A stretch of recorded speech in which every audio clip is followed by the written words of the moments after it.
Now, support for Ukraine and migration policies are expected to top the agenda at a two-day meeting of EU leaders in Brussels. NATO's Secretary-General will attend, and he's already promised support to Ukraine. Immediate and urgent task is to support Ukraine, to ensure that Ukraine prevails as a sovereign, independent nation in Europe, because unless we are able to do that, there is no membership issue to be discussed at all.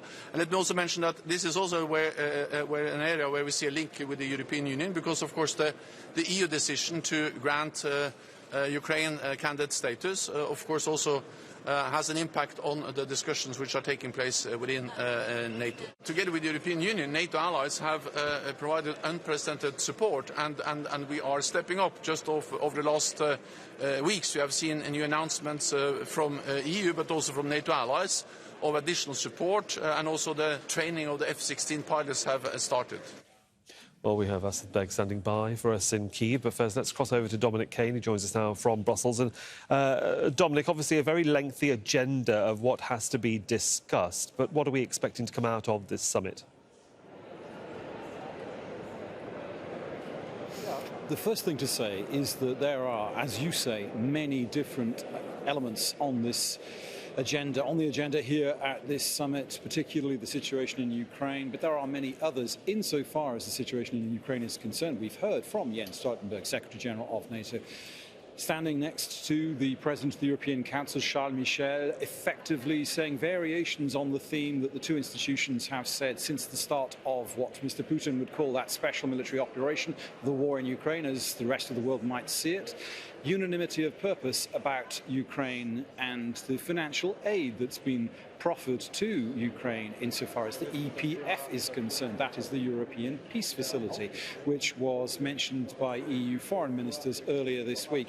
But if there is unanimity or unity of purpose on Ukraine, there does not appear to be such unity insofar as migration is concerned. And that is another key theme at this summit.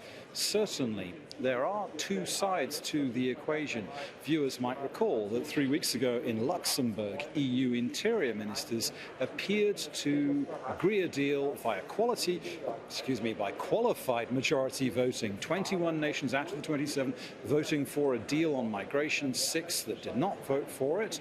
Well, today we know that the Polish ministers have said that they want a different plan, that they don't agree with the ideas that were put forward in Luxembourg. Mr. Morawiecki has said that he has something else in mind and has proposed something else, which would not require this qualified majority voting, which should be unanimously agreed. On the other hand, you have people such as Mrs. Meloni from Italy, the Italian Prime Minister, effectively saying the deal that was signed is very good, not just for Italy, but for the EU. So you have a certain element of fault line there, and then other nations too opining, as it were. Olaf Scholz, the German Chancellor, saying it's a good deal, it's a deal that the EU has thrashed out, people should stick to it. So clearly, Ukraine very important, but also migration is a key theme here. Dominic Kane for us in Brussels. Thanks for the update, Dominic. Let's cross over to Ukraine's capital, Kyiv, where Assed Baig is standing by. And Assed, of course, Ukraine will be watching very closely because they want to see what comes out of this meeting, because they have a wish list as well, don't they? Yes, they do, and their wish list has remained the same throughout. They want NATO membership, they want more weapons, and they want more money. Now, in terms of the NATO membership, President Zelensky has said over the last few days that countries should disregard the Kremlin and they should not be looking over their shoulder at what he called was a leader that is incapable, obviously referring to President Putin of Russia.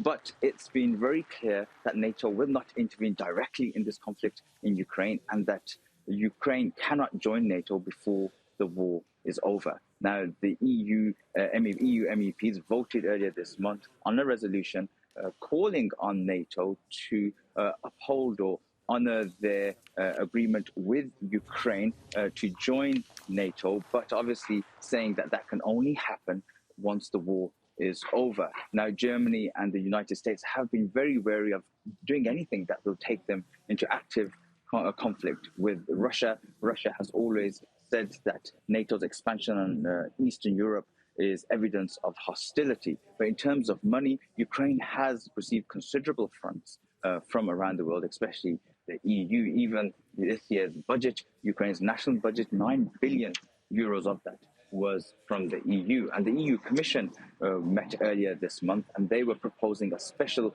measure of around $50 billion to help Ukraine from 2024 to 2027. But the big question still remains.